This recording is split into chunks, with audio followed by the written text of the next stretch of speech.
जोहार नमस्कार। झारखंड समेत देश दुनिया की तमाम बड़ी खबरों में से कुछ प्रमुख खबरों पर आइए नजर डालते हैं। जोहार दर्शकों, स्वागत है आपका आज के ताज़ा समाचार बुलेटिन में। हम आपके लिए लेकर आए हैं झारखंड और देश दुनिया की 50 बड़ी एवं महत्वपूर्ण खबरें। तो चलिए बिना देर किए शुरू करते हैं। सबसे पहले बात झारखंड की। झारखंड में फरवरी के महीने में मौसम का दोहरा मिजाज देखने को मिल रहा है, जहां दक्षिणी जिलों में पारा 32 से 33 डिग्री सेल्सियस तक पहुंचने से दोपहर में गर्मी का एहसास हो रहा है। वहीं पहाड़ी और जंगली इलाकों में सुबह शाम अभी भी कड़ाके की ठंड बरकरार है। मौसम विभाग ने बदलते मौसम को देखते हुए लोगों को दिन में धूप से बचने और पहाड़ी क्षेत्रों में हल्की ठंड से बचाव के लिए जरूरी सावधानी बरतने की सलाह दी है। रांची सिविल कोर्ट के बाद अब समाहरणालय डीसी ऑफिस को बम से उड़ाने की धमकी भरा ईमेल मिलने से हड़कंप मच गया है, जिसके बाद पुलिस ने पूरे परिसर की घेराबंदी कर बम और डॉग स्क्वाड के साथ सघन तलाशी अभियान शुरू कर दिया है। प्रशासन ने सुरक्षा व्यवस्था कड़ी करते हुए लोगों से शांति बनाए रखने की अपील की है। वहीं साइबर सेल की टीम ईमेल भेजने वाले संदिग्धों की पहचान करने और उनके स्रोत का पता लगाने में जुटी है। मुख्यमंत्री हेमंत सोरेन से वरिष्ठ वैज्ञानिक जीवी के सुब्रमण्यम ने मुलाकात कर उन्हें स्वदेशी तकनीक से निर्मित अत्याधुनिक कैंसर उपचार मशीन की कार्यप्रणाली और इसकी वैश्विक सफलता के बारे में जानकारी दी। मुख्यमंत्री ने इस स्वदेशी उपलब्धि की सराहना करते हुए संकेत दिया कि राज्य के स्वास्थ्य ढांचे को मजबूत करने और कैंसर मरीजों को स्थानीय स्तर पर बेहतर इलाज उपलब्ध कराने के लिए झारखंड में भी ऐसी तकनीक को अपनाया जा सकता है। चक्रधरपुर नगर परिषद के वार्ड संख्या 12 में ओडीएफ घोषित होने के बावजूद दर्जनों परिवार खुले में शौच करने और बुनियादी सुविधाओं जैसे पेयजल, सड़क तथा सफाई के अभाव में नारकीय जीवन जीने को मजबूर हैं। निकाय चुनाव के बीच स्थानीय निवासियों ने बदहाल ड्रेनेज सिस्टम और जर्जर सेफ्टी टैंकों जैसी समस्याओं पर नाराजगी जताई है। वहीं समाजसेवी और जनप्रतिनिधियों के बीच विकास के दावों और जमीनी हकीकत को लेकर मतभेद बना हुआ है। घाटशिला और मुसाबनी में बाबा तिलका मांझी की जयंती के अवसर पर आयोजित तीरंदाजी प्रतियोगिताओं में झारखंड, पश्चिम बंगाल और ओडिशा के 150 से अधिक पुरुष एवं महिला खिलाड़ियों ने अपनी प्रतिभा का प्रदर्शन किया। इन कार्यक्रमों में भीम मुर्मू, पानमुनी हांसदा, रिनल मुर्मू और हिसी माडी जैसे विजेताओं को नकद पुरस्कारों से सम्मानित किया गया। साथ ही बाबा तिलका मांझी के ऐतिहासिक संघर्ष और जीवन मूल्यों को याद किया गया। नए श्रम कानूनों के विरोध में ट्रेड यूनियनों और किसान संगठनों द्वारा बुलाए गए भारत बंद के कारण धनबाद सहित देशभर में कोयला उद्योग, बैंकिंग और परिवहन सेवाओं के प्रभावित रहे। बीसीसीएल प्रबंधन ने उत्पादन जारी रखने के लिए सुरक्षा के कड़े इंतजाम किए हैं, जबकि भारतीय मजदूर संघ ने खुद को इस हड़ताल से अलग रखते हुए काम जारी रखने का निर्णय लिया है। भारतीय मजदूर संघ केंद्र सरकार के दल भाजपा से करीबी होने के कारण आंदोलन से दूर रहा। चाईबासा जिले में 4 लेबर कोड के विरोध में आयोजित भारत बंद का मिला जुला असर रहा, जहां बैंकिंग सेवाएं और भारी वाहनों का परिचालन बाधित हुआ, जबकि स्थानीय हाट बाजार आंशिक रूप से खुले रहे। प्रशासन ने सुरक्षा के कड़े इंतजाम किए थे, जिससे जिले के विभिन्न क्षेत्रों में प्रदर्शन के बावजूद स्थिति शांतिपूर्ण रही और कोई अप्रिय घटना नहीं घटी। होली के दौरान यात्रियों की भारी भीड़ को देखते हुए रेलवे ने दुर्ग और मधुबनी के बीच स्पेशल ट्रेन चलाने का निर्णय लिया है, जिससे धनबाद, बोकारो और कतरास के लोगों को घर जाने में सहूलियत होगी। ये ट्रेन 1 और 2 मार्च को संचालित होगी, जिसमें स्लीपर और थर्ड एस बड़ी ई की सुविधा उपलब्ध है और इसकी बुकिंग भी शुरू हो चुकी है। झारखंड में डीजीपी नियुक्ति नियमावली को चुनौती देने वाली बाबूलाल मरांडी की याचिका पर सुप्रीम कोर्ट में सुनवाई समय की कमी के कारण टल गई है। हालांकि कोर्ट ने चयन प्रक्रिया में राज्य के मुख्य सचिव और एक वरिष्ठ पुलिस अधिकारी को शामिल करने का बड़ा निर्देश दिया है। यह विवाद राज्य सरकार द्वारा जनवरी 2025 में लागू की गई नई नियमावली की वैधता से जुड़ा है, जिस पर अब सुप्रीम कोर्ट के ताज़ा निर्देशों के आलोक में भविष्य का निर्णय निर्भर करेगा। पूर्वी सिंहभूम के राजदीप सेन ने नई दिल्ली में आयोजित नेशनल एसे कॉम्पिटिशन में डिजिटल युग में ह्यूमन राइट्स विषय पर उत्कृष्ट लेखन के लिए देश भर में दूसरा स्थान प्राप्त कर जिले का नाम रोशन किया है। रूसी दूतावास की प्रथम सचिव द्वारा सम्मानित किए गए राजदीप के साथ साथ एनएचआरसीसीबी की पूर्वी सिंहभूम टीम को भी क्षेत्र में मानवाधिकार जागरूकता और अपराध नियंत्रण के कार्यों के लिए विशेष सराहना मिली। गढ़वा के उपायुक्त ने जनता दरबार में मिली रिश्वत की शिकायत और कॉल रिकॉर्डिंग की पुष्टि होने के बाद भंडरिया अंचल के राजस्व उप निरीक्षक शिवपत राम को तत्काल प्रभाव से निलंबित कर दिया है। प्रशासन ने आरोपी कर्मचारी के खिलाफ विभागीय कार्रवाई शुरू करने के निर्देश दिए हैं और स्पष्ट संदेश दिया है कि जिले में भ्रष्टाचार के खिलाफ जीरो टॉलरेंस की नीति अपनाई जाएगी। शीतकालीन अध्ययन भ्रमण के तहत प्रशिक्षु आईएएस अधिकारियों के 2 दलों ने रांची के बिरसा मुंडा हवाई अड्डे का दौरा किया, जहां उन्होंने रनवे, एटीसी टावर और सुरक्षा प्रणालियों की व्यावहारिक जानकारी प्राप्त की। इस भ्रमण का मुख्य उद्देश्य भावी प्रशासनिक अधिकारियों को नागरिक उड्डयन क्षेत्र की बुनियादी कार्यप्रणाली, यात्री सुविधाओं और आपातकालीन सेवाओं से परिचित कराना था। मुख्यमंत्री श्री हेमंत सोरेन से रांची प्रेस क्लब के प्रतिनिधिमंडल ने शिष्टाचार मुलाकात कर उन्हें 16 फरवरी को आयोजित होने वाले मीडिया कप क्रिकेट टूर्नामेंट 2026 के फाइनल मैच में मुख्य अतिथि के रूप में आमंत्रित किया। इस अवसर पर प्रेस क्लब के पदाधिकारियों ने मुख्यमंत्री को औपचारिक आमंत्रण पत्र सौंपा और खेल के सफल आयोजन के संबंध में चर्चा की। आयकर कर्मियों और राजपत्रित अधिकारियों ने 8वें वेतन आयोग के गठन और पुरानी पेंशन योजना ऑप्स की बहाली सहित अन्य लंबित मांगों को लेकर गुरुवार को आधे दिन की हड़ताल की। प्रदर्शनकारियों ने चेतावनी दी है कि यदि संविदा कर्मियों के नियमितीकरण और कैडर पुनर्गठन जैसे मुद्दों पर सरकार ने जल्द सार्थक कदम नहीं उठाए तो यह आंदोलन भविष्य में और उग्र रूप लेगा। गिरिडीह में 18 से 20 फरवरी तक आयोजित होने वाले बाहा पर्व की तैयारियों का जायजा लेने के लिए प्रशासनिक अधिकारियों ने दिशोम मांझीथान का दौरा किया और सुरक्षा व सुविधाओं पर विस्तृत चर्चा की। मरांग बुरु जुग जाहिर बोंगा बुरु समिति ने मुख्यमंत्री हेमंत सोरेन को भी इस उत्सव के लिए आमंत्रित किया है, जिसके सफल आयोजन हेतु प्रशासन ने भीड़ नियंत्रण और शांति व्यवस्था के कड़े निर्देश दिए हैं। अलकतरा घोटाला मामले में गढ़वा के भाजपा विधायक सत्येंद्रनाथ तिवारी पर सीबीआई की विशेष अदालत ने आरोप तय कर दिए हैं और सुप्रीम कोर्ट से राहत न मिलने के बाद अब 20 फरवरी से इस मामले में गवाही शुरू होगी। विधायक पर कलावती कंस्ट्रक्शन के माध्यम से फर्जी बिलों के आधार पर लगभग 2.24 करोड़ रुपए की अवैध निकासी का आरोप है, जिसमें दोष सिद्ध होने पर उनकी विधानसभा सदस्यता भी प्रभावित हो सकती है। Civil surgeon doctor Kamleshwar Prasad ने शिकारीपाड़ा सीएचसी का औचक निरीक्षण कर प्रभारी को रोस्टर के अनुसार नियमित उपस्थिति और रात्रिपाली में एमबीबीएस डॉक्टरों की अनिवार्य तैनाती के निर्देश दिए। उन्होंने स्पष्ट किया कि स्वास्थ्य केंद्र का मुख्य उद्देश्य प्राथमिक उपचार देना है और किसी भी मरीज को बिना समुचित जांच और प्राथमिक चिकित्सा के रेफर न किया जाए। दुमका की एक महिला इंस्टाग्राम पर दोस्ती के बाद अपने पति और 3 बच्चों को छोड़ आंध्र प्रदेश भाग गई, लेकिन वहां पहुंचने पर उसे पता चला कि खुद को अमीर बताने वाला युवक वास्तव में एक दिहाड़ी मजदूर है। पुलिस ने तकनीकी जांच के आधार पर महिला को बरामद कर वापस लाया, जिसके बाद परिजनों के समझाने पर वह अपने परिवार के साथ दोबारा रहने के लिए तैयार हो गई है।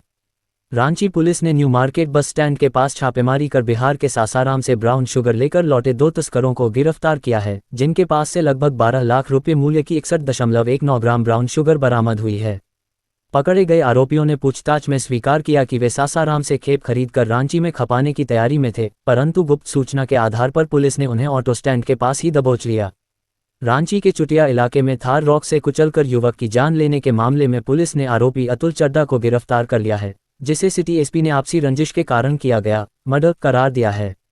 पैसों के विवाद को लेकर हुए इस झगड़े में आरोपी ने जानबूझकर अपने दोस्त धर्मेंद्र पर गाड़ी चढ़ा दी, जिससे उसकी मौत हो गई और 6 अन्य लोग घायल हो गए। जमशेदपुर के एमजीएम मेडिकल कॉलेज में आयोजित सम्मान समारोह में महिला उत्थान समिति की जिलाध्यक्ष आभा वर्मा को उनके योगदान के लिए सम्मानित किया गया। इस अवसर पर उन्होंने अन्य संस्थाओं से एमजीएम में ही रक्तदान करने की अपील की, ताकि गरीब मरीजों को निजी केंद्रों पर फिल्टर के नाम पर लिए जाने वाले शुल्कों से बचाकर निःशुल्क रक्त उपलब्ध कराया जा सके। रामगढ़ के पतरातू में बुधवार रात बेखौफ अपराधियों ने कोयला कारोबारी और सेल संचालक के घरों सहित कई जगहों पर अंधाधुंध फायरिंग कर पूरे इलाके में दहशत फैला दी। पुलिस ने मौके से गोलियों के खोखे बरामद कर सीसीटीवी फुटेज के आधार पर जांच शुरू कर दी है और इसे रंगदारी या आपसी रंजिश का मामला मानकर संदिग्धों की तलाश की जा रही है। कोडरमा पुलिस ने चंदवारा क्षेत्र के एक बंद मुर्गी फार्म में चल रही नकली शराब फैक्ट्री का भंडाफोड़ करते हुए भारी मात्रा में स्प्रिट उपकरण और अवैध शराब बरामद की है।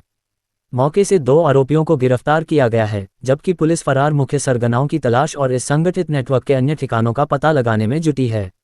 नगर निकाय चुनाव के मद्देनजर धनबाद डीसी और एसएसपी ने सुरक्षा व्यवस्था पुख्ता करने के उद्देश्य से मंडल कारा का औचक निरीक्षण और सघन तलाशी अभियान चलाया।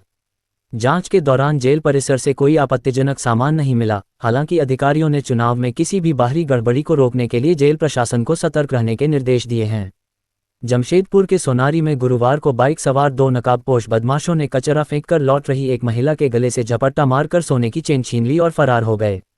पूरी वारदात सीसीटीवी में कैद हो गई है और पुलिस फुटेज के आधार पर अपराधियों की पहचान करने तथा इलाके में सुरक्षा बढ़ाने के प्रयासों में जुटी है। रांची में आयोजित इस उच्च स्तरीय समीक्षा बैठक में नए आपराधिक कानूनों के प्रभावी कार्यान्वयन, जांच की गुणवत्ता में सुधार के लिए तकनीक के उपयोग और बीट पुलिसिंग को मजबूत करने पर जोर दिया गया। साथ ही अधिकारियों को नक्सल क्षेत्रों में युवा कल्याण, महिला सुरक्षा और साइबर अपराध एवं ड्रग्स के खिलाफ सख्त कार्रवाई करते हुए अपराधियों को सजा दिलाने के निर्देश दिए गए। ये खबर झारखंड में हुए प्रशासनिक फेरबदल की ओर इशारा करती है, जिसमें राज्य सरकार ने कई आईएएस अधिकारियों के तबादले की आधिकारिक अधिसूचना जारी कर दी है। दी गई जानकारी के अनुसार इस सूची में विभिन्न अधिकारियों को नई जिम्मेदारियां सौंपी गई हैं, जिनका विस्तृत विवरण जारी की गई पूरी लिस्ट में देखा जा सकता है। हिरनपुर प्रखंड में साइकिलों और बाइकों के जरिए खुलेआम अवैध कोयला चोरी का खेल चल रहा है, जिससे सरकार को भारी राजस्व का नुकसान हो रहा है। प्रशासन और पुलिस की कथित निष्क्रियता से स्थानीय ग्रामीणों में भारी नाराजगी है, जो जल्द से जल्द सख्त कार्रवाई और नियमित गश्ती की मांग कर रहे हैं। रांची के चुटिया में बीती रात एक तेज रफ्तार एसयूवी ने सड़क किनारे पैदल जा रहे लोगों और एक स्कूटी को कुचल दिया, जिसमें एक व्यक्ति की मौत हो गई और 5 अन्य गंभीर रूप से घायल हो गए। पुलिस ने मृतक के शव को पोस्टमार्टम के लिए भेज दिया है और फरार चालक की पहचान के लिए सीसीटीवी फुटेज के आधार पर छापेमारी कर रही है। गुमला के रायडीह प्रखंड में मुंडन संस्कार से लौट रही एक रिजर्व बस के अनियंत्रित होकर पलटने से एक 5 वर्षीय बच्चे और एक महिला की मौत हो गई, जबकि 40 से अधिक श्रद्धालु घायल हो गए। स्थानीय लोगों और प्रशासन की मदद से घायलों को इलाज के लिए सदर अस्पताल पहुंचाया गया है, जिनमें से कुछ की स्थिति गंभीर बताई जा रही है। रांची के कोकर इलाके में गुरुवार को एक तेज रफ्तार कार ने टोटो को जोरदार टक्कर मार दी, जिससे टोटो सवार एक युवक की मौत हो गई और कई अन्य लोग घायल हो गए। हादसे के बाद कार डिवाइडर से जा टकराई और पुलिस ने वाहनों को जब्त कर सीसीटीवी फुटेज के आधार पर मामले की जांच शुरू कर दी है। झारखंड में सीएनटी और एसपीटी एक्ट के तहत आदिवासियों की जमीन गैर आदिवासियों द्वारा खरीदना पूरी तरह अवैध है और ऐसे हस्तांतरणों पर बने किसी भी निर्माण को कोर्ट के आदेश से कभी भी ध्वस्त किया जा सकता है। महादेव उरांव का मामला एक चेतावनी है कि दलालों या रसूख के भरोसे आदिवासी जमीन पर निवेश करना भारी पड़ सकता है, क्योंकि कानूनन ऐसी संपत्तियों पर मालिकाना हक कभी वैध नहीं होता। जनहित में दी गई यह सलाह स्पष्ट करती है कि भविष्य में बुलडोजर की कार्रवाई से बचने के लिए खरीदारों को जमीन के मूल स्वरूप की अच्छी तरह जांच कर लेनी चाहिए। अब देखिए राष्ट्रीय एवं अंतर्राष्ट्रीय सुर्खियां। रक्षा मंत्री राजनाथ सिंह की अध्यक्षता में भारत ने 3.60 लाख करोड़ रुपए की ऐतिहासिक डिफेंस डील को मंजूरी दी है, जिसके तहत 114 आधुनिक फाइटर जेट्स, घातक मिसाइलें और निगरानी विमानों की खरीद से सेना की तीनों शाखाओं को सशक्त बनाया जाएगा। इस मेगा प्रोजेक्ट का मुख्य जोर आत्मनिर्भर भारत के तहत ज्यादातर हथियारों का स्वदेश में निर्माण करना है, जिससे न केवल सीमा पर सुरक्षा मजबूत होगी बल्कि देश में रोजगार के नए अवसर भी पैदा होंगे।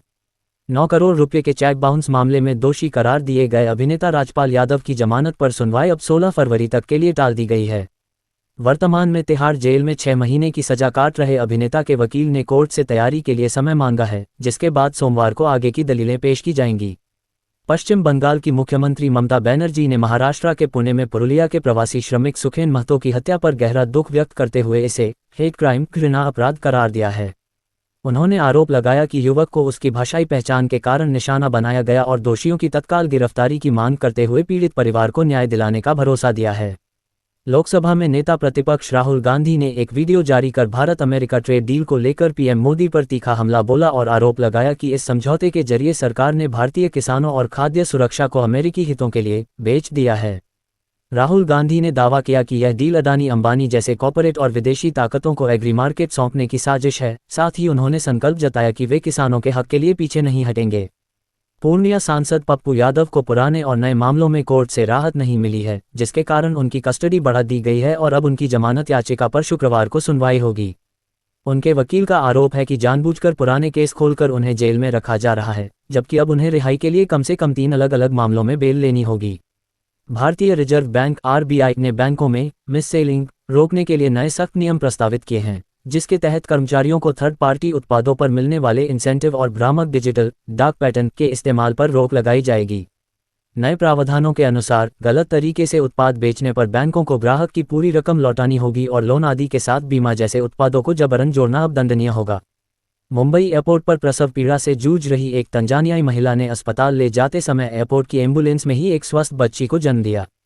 मेडिकल टीम की तत्परता और विभिन्न विभागों के आपसी तालमेल के कारण यह आपातकालीन प्रसव सुरक्षित संपन्न हुआ और वर्तमान में मां बच्ची दोनों अस्पताल में स्वस्थ हैं। साउथ बिहार एक्सप्रेस में रायपुर से पटना का सफर कर रही एक गर्भवती महिला को अचानक प्रसव पीड़ा हुई, जिसके बाद यात्रियों और रेलवे टीम की मदद से उन्होंने कोच के अंदर ही एक स्वस्थ बच्ची को जन्म दिया। झाझा स्टेशन पर ट्रेन रुकते ही आरपीएफ और मेडिकल टीम ने तत्परता दिखाते हुए मां बच्ची को प्राथमिक उपचार दिया और उन्हें सुरक्षित रूप से झाझा रेफरल अस्पताल पहुंचाया। ये थी आज की 50 बड़ी खबरें। अगर आप ऐसे ही अपडेट्स पाना चाहते हैं तो हमारे YouTube चैनल को सब्सक्राइब करें, Facebook पेज को लाइक करें और इस वीडियो को लाइक एवं शेयर जरूर करें। फिर मिलेंगे अगले बुलेटिन में, तब तक के लिए जोहार और नमस्ते। कैसी लगी आपको हमारी ये खबर, ये हमें कमेंट बॉक्स में लिखकर ज़रूर से बताएं और ऐसे ही नवीनतम ताज़ा अपडेट्स, खास खबरों से रूबरू बने रहने के लिए बने रहें हमारे संग। कैमरा के पीछे से मेरा सहयोग कर रहे अजय महतो, आनंद चौहान के साथ मैं यजत पिंटू रांची।